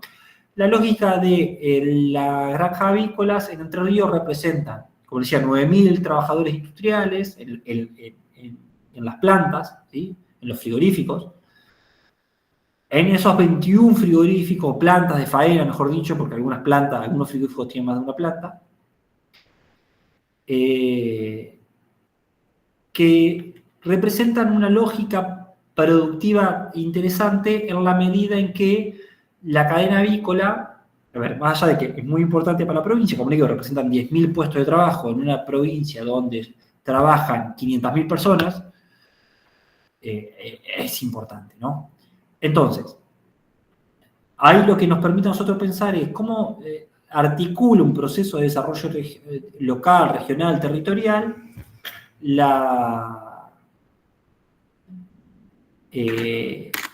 cómo articula un proceso de desarrollo regional un frigorífico avícola.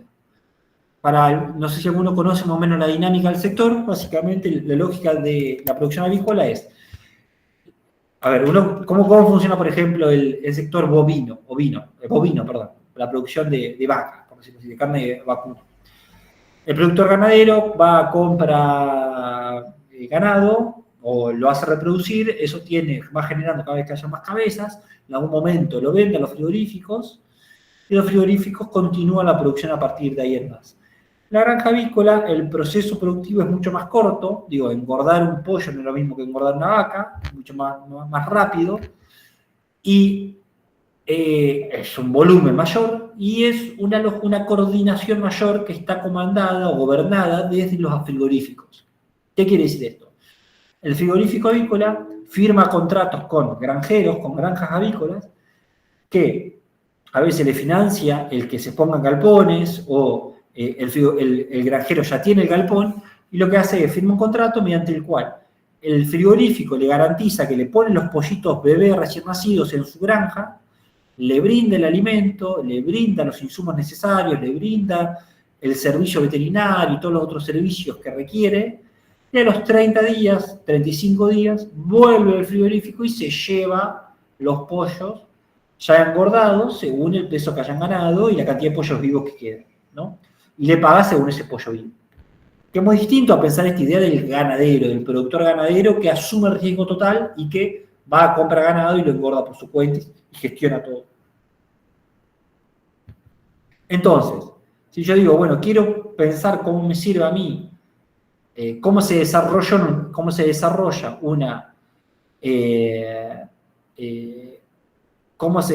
una cadena avícola así de corto plazo, y tengo que pensar en los frigoríficos. Los frigoríficos son grandes, son capitales que muchas veces son entrerrianos, o si no son argentinos. No hay frigoríficos, no es que vinieron frigoríficos afuera y se instalaron acá, avícolas, por lo menos. Puede que alguna tenga algún grado de internacionalización, pero muchas veces son familias entrerrianas que fueron creciendo con esos frigoríficos, y otros son capitales nacionales que la desarrollaron acá las plantas. Entonces aparecen los Mota, los Marzó, ¿no? Las familias avícolas que viven en Entre Ríos, tienen su familia en Entre Ríos, viven muy cerca. Digo, hay un compromiso territorial. De hecho, algunos de ellos han sido funcionarios públicos también. Entonces, hay una cadena que tiene un componente territorializado. ¿Qué hace el frigorífico avícola? Faena, procesa y vende al por mayor o para exportación y permite y genera grande cantidad de trabajadores industriales y un gran encadenamiento en sus granjas, representando así un volumen muy importante de familias que viven de la cadena avícola, ¿no? Entonces, hay una primera lógica productiva que a mí ya me permite pensar, bueno, ¿cómo eso se articula con la localidad donde estoy? ¿Hay un frigorífico? No hay. ¿Hay granjas avícolas? No hay. ¿Yo qué podría pensar? Bueno, puedo fortalecer la producción avícola, ¿no? A través de, por ejemplo, lo que se está haciendo ahora mucho es capacitar a personas en tener granjas avícolas, que eso es una de las dificultades que tienen. La insuficiencia de personas con capacidades para gestionar una granja avícola, ¿sí? Entonces se necesita aumentar, bueno, la cantidad de granjas que haya, eso puede ser una oportunidad, ¿no? Bueno, y así podemos seguir con otras cadenas como la forestal, como la oleaginosa, el arroz, la metalmecánica, la láctea, la cítrica, etc. Que la vamos a ver mejor la clase que viene. ¿Sí? De mi parte, me gustaría cerrar acá, sí dejar un poco de espacio, si alguno tiene una pregunta, una consulta, algún intercambio. Sé que somos muchos, los comentarios, he visto que hayan hecho un montón de comentarios muy atinados, muy pertinentes en el chat, algunos los mencioné, los que me servían de disparador, otros los leí, me parece que también que están muy bien, pero bueno, 150 es difícil seguirle un poco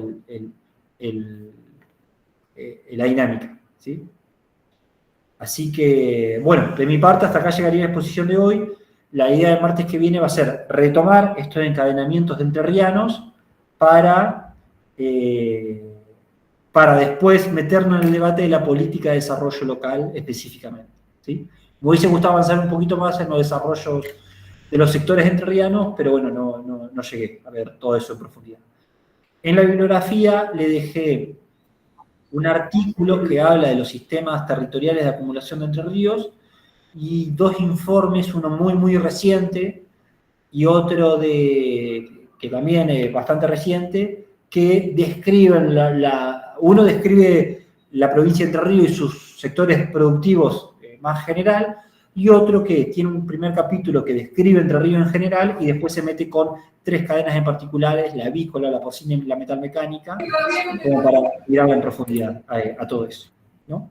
Así que de esta parte van a encontrar eso, y después tienen algunos artículos que hablan sobre las teorías del desarrollo y una mirada del desarrollo local más en profundidad, ¿sí? Así que bueno, de mi parte no los molesto más. Muchas gracias, Gabriel, por la clase. Ha generado mucho interés y mucha interacción en el chat a lo largo de tu exposición. Yo fui haciendo una recuperación de algunas cuestiones que fueron apareciendo, tanto comentarios como preguntas, así que voy a ir leyendo muy sintéticamente, muy brevemente, como para hacer una suerte de repaso y de resumen, ¿verdad? Bueno, hubo algunas consideraciones que hicieron Susana, Francisco, Amira, en relación a la noción de desarrollo, ¿no? Alejandra también, en relación a la noción o el concepto de desarrollo y lo que implica, ¿no? En términos de, cómo pensar políticas de desarrollo asociado, por ejemplo, a la información que nos brinda el índice de desarrollo humano. Susana decía, creo que un país puede tener un índice de desarrollo humano alto, pero puede de todas formas haber grupos de población que no tengan acceso a la educación, la salud o la vivienda. Jorge se preguntaba, dice, ¿por qué cuando pensamos en el progreso, primero la salud y en dimensiones como lo económico aparecen como conceptos contrapuestos? Y Alicia agregaba que, bueno, para pensar el desarrollo se hacía necesario adecuar conocimientos viejos a lo que sucede o lo que presentan como potencialidades u oportunidades las nuevas tecnologías. Después, Juan Manuel agregaba que hay una cierta idea lineal del progreso que es de corte moderno o postcolonial que no encaja con muchos casos de países subalternizados como el nuestro. Susana y Mariana, ¿no?, reflexionaban sobre el rol que cumple la producción agropecuaria en provincias como la nuestra, en provincias como Entre Ríos, ¿no? Planteaban la dificultad que ha significado, por ejemplo, la sequía de los últimos 3 años, ¿no? Mariana agregaba una reflexión sobre la idea o las aproximaciones desde la mirada crítica del ambientalismo en relación con la teoría del desarrollo. Mariana decía, son bienes naturales, creo que no tenemos la potestad de aprovecharlos sin límites. Y después Jorge otra vez y Francisco otra vez planteaban algunas ideas relacionadas también con los ejemplos que se fueron presentando, ¿no?, en relación a la provincia de Entre Ríos.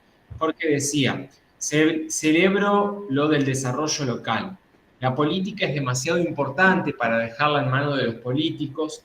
La representación se convierte en una auténtica paradoja.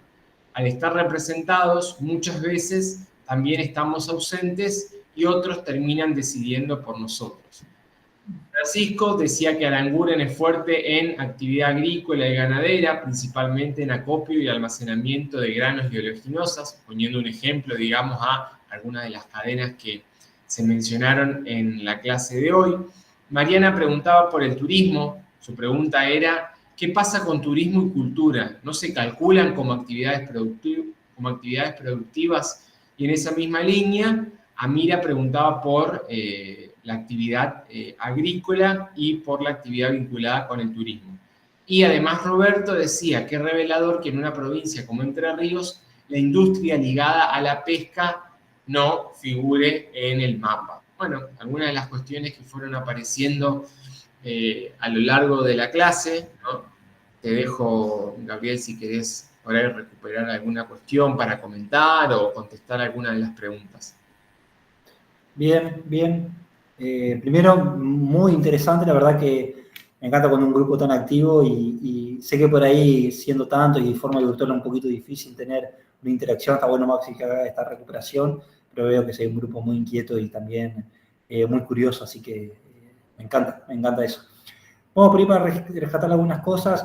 Algunos son debates abiertos y también son posturas distintas. Una es decir, no todo perspectiva de desarrollo, como vemos, son debates de 50, 70 años que se vienen dando, de 100 años, y cómo se van complementando miradas sobre el desarrollo, y uno pone el foco en una cosa, otro pone el foco en otra, que viene la discusión de cómo conceptualizar y encontrar en términos teóricos relaciones causales, explicativas o marcos teóricos para hacer políticas sobre el territorio, ¿no? Entonces, la idea del desarrollo local para mí viene un poco a resumir esta idea, es decir, fortalezco de una perspectiva teórica las capacidades locales. Y digo, no, un municipio no es que barre, limpia y me da servicios públicos, sino que también tiene un rol un poquito más protagónico en los términos de las condiciones sociales en las que se encuentra, ¿no? Y ahí también viene la mirada de decir, no solamente el gobierno local, es el territorio y su sociedad y sus organizaciones sociales, ¿no? Es decir, también hay valores sociales y cultura, la cual incide en la capacidad de desarrollar de una comunidad, ¿sí? Y después claramente hay determinantes nacionales, internacionales y locales que están incidiendo fuertemente. A ver, por decir una soncera, pero uno puede tener la mejor política de desarrollo, pero si el precio de los commodities, de la soja, del trigo, sube, el precio de la carne sube, el precio de la carne baja, determina fuertemente la capacidad de acumulación que tengan actores locales en una localidad y los impuestos que recaude, ¿no? Entonces, decía un profesor en un tiempo, lo que pase en X comuna entrerriana va a depender más del precio de la soja internacional que de lo que haga su intendente. A ver, ironizando un poco, claramente, ¿no? Tirando un poco al extremo esta mirada, ¿no? Y después aparece lo que mencionaban ahí, esas actividades cuando dice, ¿cómo puede ser que en Entre Ríos no esté desarrollado esto? ¿No? Porque uno cuando compara, Entre Ríos está ahí como un punto de quiebre entre la región centro, la Mesopotamia, Uruguay, que está como tirada por todos lados y encuentra que algunas cosas están desarrolladas y otras no, y le entra un poco en tensión respecto de ¿cómo decirlo? De las capacidades de desarrollo que tienen. Uno, bajo la hipótesis de decir, Entre Ríos estuvo aislada hasta los 60, 70, entonces eso limitó la acumulación de capital frente a Santa Fe y Córdoba, que del otro lado del río tenían una incidencia, a ver, una gravitación nacional mucho mayor y por lo tanto radicando otro tipo de capitales. Otros van a decir, fueron las colonias, las comunidades, las que potenciaron originalmente esos procesos de acumulación. Fueron las políticas de distribución de actividades económicas. Recordemos también de que en un momento hubo una redistribución de actividades productivas y que en Entre Ríos no se pudo hacer más vid, no se pudo hacer olivo, no se pudo hacer otras actividades que se erradicaron también.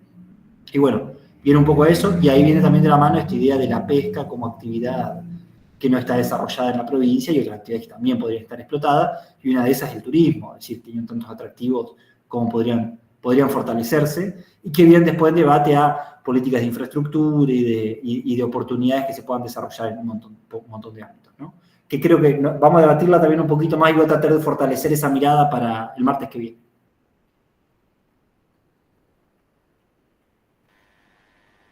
Buenísimo. Bueno, siguieron apareciendo cuestiones en el chat. La verdad que evidentemente este es un tema que genera mucho interés y que genera cuestiones a la hora de debatir, ¿no? Cecilia dice, debe haber una estrategia para estimular la producción de novedosas formas y productos de avanzada, ¿no? Eso para pensar, bueno, algunas cuestiones claves en términos de cómo potenciar determinados entramados productivos. Y María Inés levantaba el guante por la reflexión que hacíamos sobre la política y dice, la política la hacen los políticos, funcionarios o no.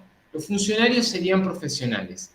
No es correcto decir que está mal dejar la política a los políticos. La democracia nos permite delegar en ellos los problemas o participar directamente. Y Guillermo pregunta si la teoría del deterioro de los términos de intercambio de la CEPAL se sigue estudiando como una teoría válida. Bueno, yo le digo a María Inés que está buenísimo este punto que plantea. No tenemos tiempo hoy de meternos a discutir sobre el vínculo de la política con la técnica con la política, pero vamos a volver sobre ese tema. Tenemos un módulo destinado exclusivamente a pensar planificación con enfoque estratégico, formulación de proyectos, donde a ese tema le vamos a entrar en profundidad. Así que bueno, María Inés, quédate tranquila que vas a tener oportunidad de retomar este debate y esta reflexión que estás compartiendo en el chat. Y Gabriel, si te parece, te doy el minuto final para que le puedas contestar la pregunta a Guillermo y después estaríamos cerrando la clase. Sí, la teoría de los términos, del deterioro de los términos de intercambio todavía se sigue enseñando. Para mí a ver, es interesante que se siga dando por varios motivos. A ver, hay discusiones en torno al alcance y la validez de la teoría de Prebisch después de 60, 70 años posteriores. También es otro momento histórico del capitalismo. Prebisch lo estudió para el principio del siglo XX y estamos ya un siglo después, que claramente las relaciones entre disposición de bienes primarios y de bienes industrializados Igualmente, muchas veces, a ver, hay momentos donde se confirma fuertemente. Hoy, con la especulación financiera, eso entra un poco de tensión, pero ha sido una conclusión muy válida de la teoría del deterioro de los términos de intercambio, que básicamente plantea que hay que industrializarse, hay que generar valor y hay que vender bienes más complejos. Y eso no solamente pasa por la estrategia de los precios relativos y de la transferencia implícita de recursos que implica la teoría de los términos de intercambio, sino también por la mayor distribución de riqueza y la mayor agregado de valor que implica la industrialización y los bienes industrializados de que se contraponen contra los bienes primarios, ¿no? Así que bueno, me parece eso respecto a lo que decía el compañero, que no me acuerdo el nombre.